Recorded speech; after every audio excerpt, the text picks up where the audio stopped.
Vamos a continuar entonces hoy con todo el devenir de estos grupos turcos, estas tribus que venían, como vimos, de toda el Asia Central. Y habíamos quedado la última vez en que hay un grupo, sobre todo, digamos, el más eh, combativo, guerrero, con un liderazgo muy definido, que van a ser los selyúcidas, que son los que van a empezar a intentar entrar hacia el Asia Menor, hacia la Anatolia, ¿sí? Estos turcos selyúcidas, como vimos, venían de Turkmenistán, y vimos también que estos turcos selyúcidas habían dominado realmente todo ese antiguo califato abasí, cuya sede era Bagdad.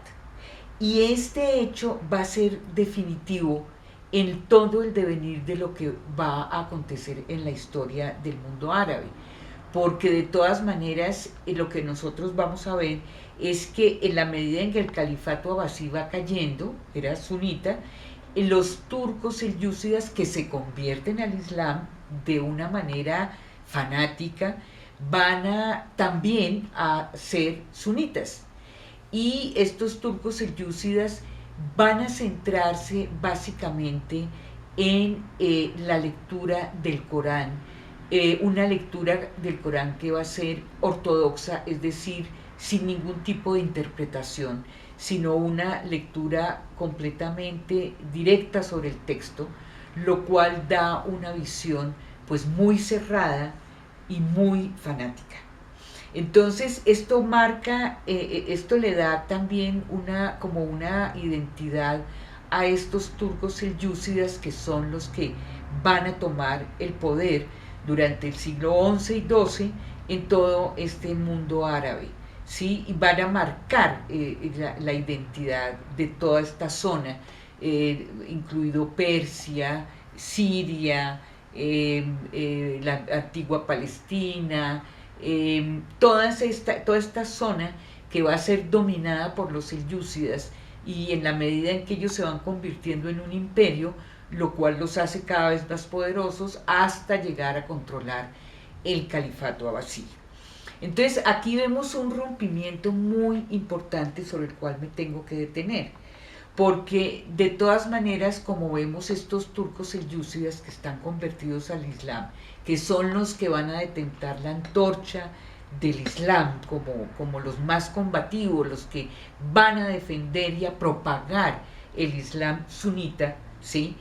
Ellos, cuando se van expandiendo, ellos van a tomarse una parte de Persia. O sea que ellos van a estar muy influenciados también por todo el saber y la cultura persas. Y eso va a ser importante en la identidad de estos turcos selyúcidas.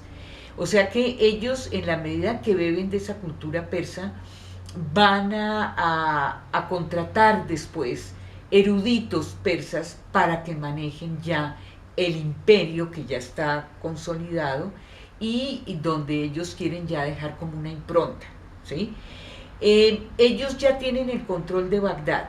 Hay que recordar muy rápidamente que el califato abasí tuvo un gran esplendor, sobre todo en los siglos octavo y noveno. Son los siglos del mayor esplendor, en la medida en que Bagdad y este califato se convirtió en un centro del saber.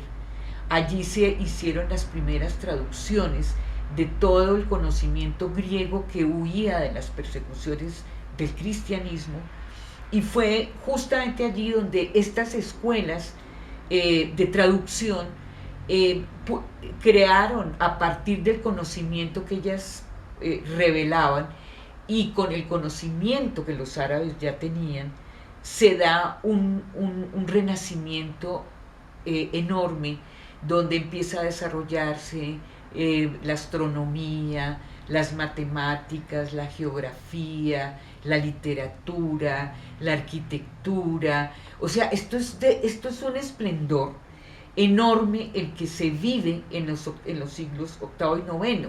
Desde el punto de vista de la literatura, es el momento de las mil y una noches. O sea, estos dos siglos van a dejar una impronta muy profunda en el conocimiento, y en el arte del mundo árabe. Pero en la medida en que los selyúcidas, que son estas tribus que hemos visto que bajan del Asia Central, entran y logran consolidar y tomarse el poder, ellas van a acabar también con este conocimiento. O sea que Bagdad, que tenía una casa que se llamaba la Casa de la Sabiduría, donde se enseñaba medicina y donde había toda una enseñanza de ciencias, va a ser restringida, porque a partir de este momento para los turcos selyúcidas lo más importante va a ser la lectura del Corán. Ellos se van a centrar en un conocimiento teológico y jurídico, y para ello ellos se van a centrar en el Corán. O sea que todo el derecho, la Sharia, que es el derecho que está estipulado dentro del Corán, va a ser motivo de estudio. Y todo ese conocimiento griego y árabe que se fusionó y que produjo este esplendor científico tan grande, va a ir quedando reducido y perseguido por los turcos selyúcidas. ¿Sí? Solamente vamos a tener uno, Malik Shah, en el siglo XI, quien va a ser el más grande de ellos y quien aprende y quiere de alguna manera recuperar el conocimiento en Bagdad, pero ya no va a haber casas de la sabiduría donde se enseñaba el griego, el conocimiento griego, la ciencia, etcétera, sino que ahora van a haber madrasas, que son escuelas de conocimiento del Corán. Y eso va a marcar una diferencia enorme, lo que va a determinar dos hechos fundamentales en esa época. Por un lado, los turcos selyúcidas, que han logrado dominar al imperio fatimí, que era de origen chiita y que controlaba Egipto, Siria, parte del norte del África. Los turcos selyúcidas ya han dominado este imperio y ellos van a controlar lo que es Palestina y obviamente Jerusalén. O sea, Jerusalén va a estar bajo el dominio de estos turcos selyúcidas, quienes van a considerar que esa libertad que había antes, durante el califato islamí, abasí, la libertad en la que podían llegar peregrinos del mundo cristiano, del mundo árabe, Jerusalén era abierta a el peregrinaje de los cristianos del mundo entero. Y los turcos selyúcidas van a acabar con eso. Ellos van a controlar la entrada de peregrinos cristianos y es más, la van a limitar y van a prohibirla aún para cristianos occidentales. Eso determina que se forje la primera cruzada, porque cuando Occidente y el Papa Urbano II ve que están prohibiendo la entrada de cristianos a Jerusalén para ir a rendir culto al cristianismo, ¿sí?, inmediatamente deciden que eso no se puede permitir y que se tiene que armar un grupo de soldados cristianos que vayan a conquistar Jerusalén. O sea que miren que el hecho de que los turcos selyúcidas se hayan convertido, digamos, como en unos fanáticos de alguna manera, porque está muy reducido su conocimiento, empiezan a perseguir todo lo que es diferente a ellos.